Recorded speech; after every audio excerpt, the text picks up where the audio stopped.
Hai teman-teman, hari ini saya akan membahas tentang dinamika persatuan dan kesatuan bangsa dalam konteks Negara Kesatuan Republik Indonesia. Saya dari kelompok 9, ada Alda Lutfi Asmarasika dan Kaula Siti Sara. Selanjutnya yaitu ada peta konsep. Yang pertama ada hakikat Negara Kesatuan Republik Indonesia, dan selanjutnya ada persatuan dan kesatuan bangsa Indonesia dari masa ke masa. Selanjutnya ada hakikat Negara Kesatuan Republik Indonesia. Konsep negara kesatuan atau unitarisme menurut C.F. Strong dalam bukunya A History of Modern Political Constitution, negara kesatuan adalah bentuk negara di mana wewenang legislatif tertinggi dipusatkan dalam suatu badan legislatif nasional. Negara kesatuan mempunyai dua sistem, yaitu sentralisasi dan desentralisasi.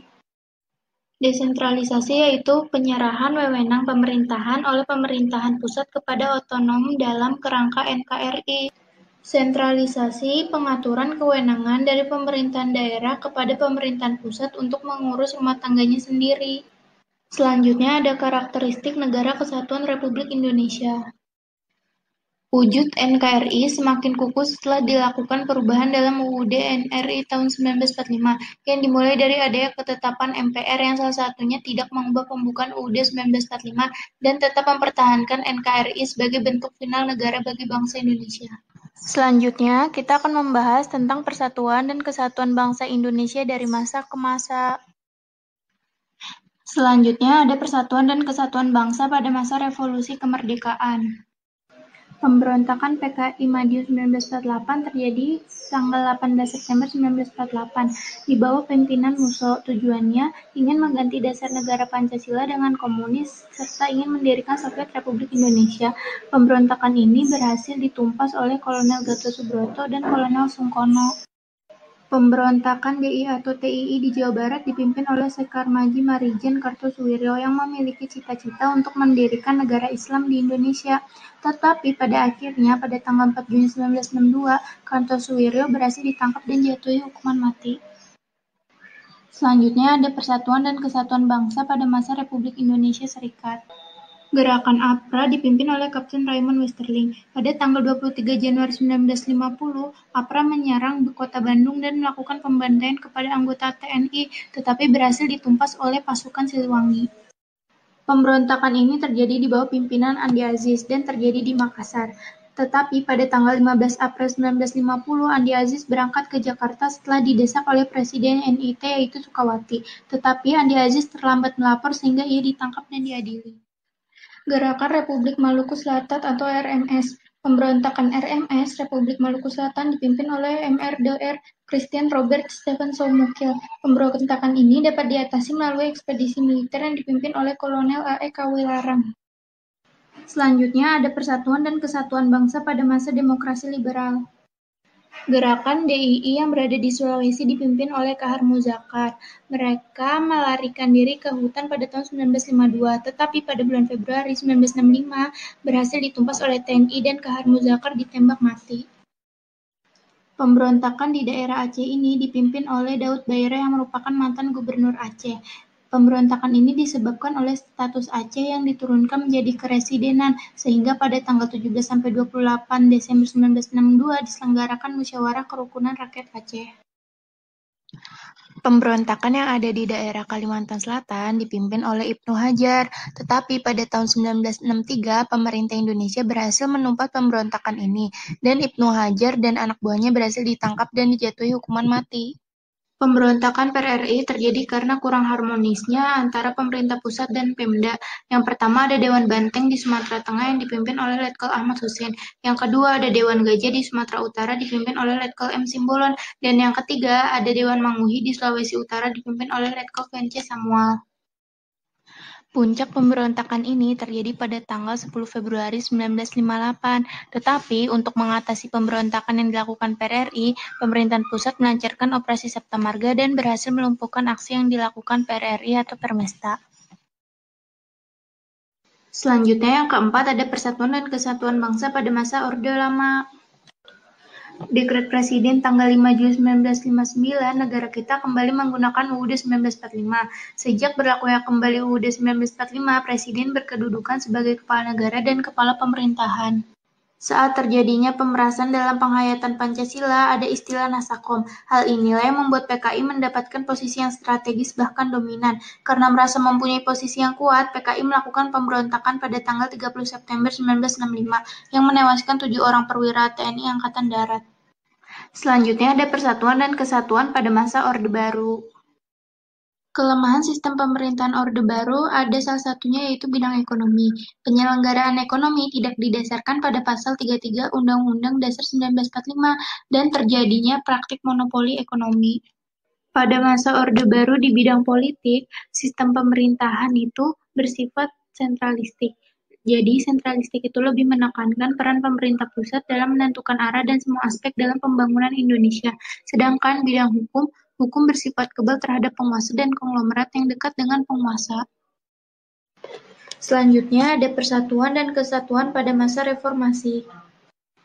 Memasuki masa reformasi, bangsa Indonesia bertekad untuk menciptakan sistem pemerintahan yang konstitusional. Salah satunya telah mengubah amandemen atas UUD 1945 yang telah dilakukan oleh MPR sebanyak 4 kali, yaitu pada tahun 1999, 2000, 2001, dan 2002. Selanjutnya, kita akan menyaksikan satu kasus yang berkaitan dengan materi. Persaudaraan Alumni 212 berunjuk rasa di depan gedung DPR MPR RI Senayan, Jakarta menolak RUU haluan ideologi Pancasila. Ada 8 tuntutan yang disuarakan massa, diantaranya adalah mendesak pimpinan DPR RI menghentikan pembahasan RUU HIP atau haluan ideologi Pancasila dan mengeluarkan RUU tersebut dari Prolegnas 2020. Siang tadi, massa dari Persaudaraan Alumni 212 berkumpul di depan gedung DPR MPR RI. Mereka berunjuk rasa memprotes RUU haluan ideologi Pancasila. Selain massa dari Persaudaraan Alumni 212, aksi ini juga diikuti ormas lainnya. Mereka menuntut dicabutnya RUU haluan ideologi Pancasila dari Prolegnas karena dinilai tidak sesuai dengan ideologi bangsa. Massa pun menganggap RUU HIP memberi celah terhadap komunisme. Mungkin kurang jelas suara saya mungkin ya. Ada 8 tuntutan yang disuarakan massa. Di antaranya adalah mendesak pimpinan DPR RI menghentikan pembahasan RUU HIP dan mengeluarkan RUU HIP dari Prolegnas RUU Prioritas 2020. Kami menuntut agar diberhentikannya RUU HIP dan di-stop pembahasannya. Yang kedua, kami mendukung daripada langkah MUI yang telah menolak RUU HIP ini. Aksi ini dikawal 1.150 personel gabungan TNI Polri yang juga mengingatkan pengunjuk rasa untuk tetap memakai masker selama mengikuti unjuk rasa. Tak lama, sejumlah perwakilan pengunjuk rasa pun diperkenankan masuk ke dalam gedung DPR MPR untuk berdialog. Aksi menolak RUU HIP ini melibatkan ribuan pengunjuk rasa. Karenanya kemacetan pun terjadi di sepanjang Jalan Gatot Subroto, Jakarta. Dari Jakarta, tim TV One mengabarkan.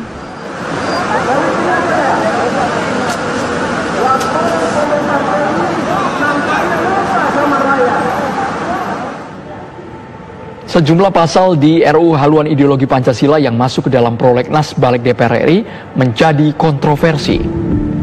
Kontroversi RUU itu antara lain, pemirsa, adalah konsep Trisila yang terkristallisasi dalam Ekasila, yaitu gotong royong pada pasal 7. Kemudian BPIP bisa diisi TNI, polisi aktif pada pasal 48 ayat 2. Kemudian draft RUU ini tidak mencantumkan mengenai TAP MPRS nomor 25/MPRS tahun 1966 tentang pembubaran PKI.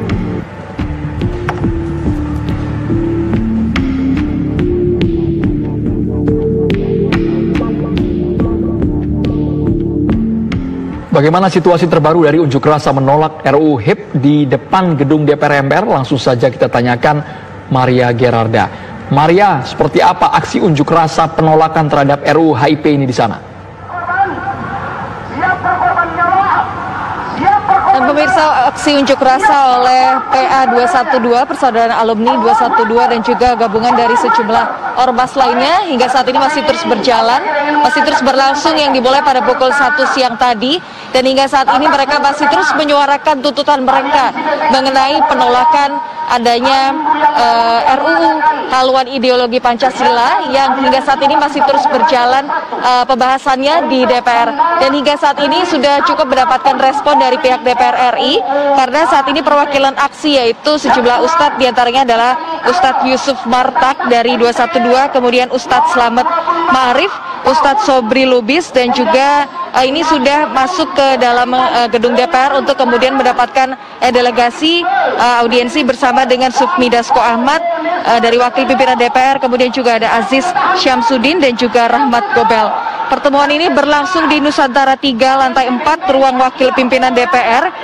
Tentunya mereka dari pihak PA 212 menyampaikan aspirasi mereka, penolakan mereka mengenai RUU HIP yang kemudian dinilai bahwa hal ini tidak sesuai dengan ideologi bangsa negara ini, kemudian juga dianggap dapat kembali menghidupkan PKI atau komunisme.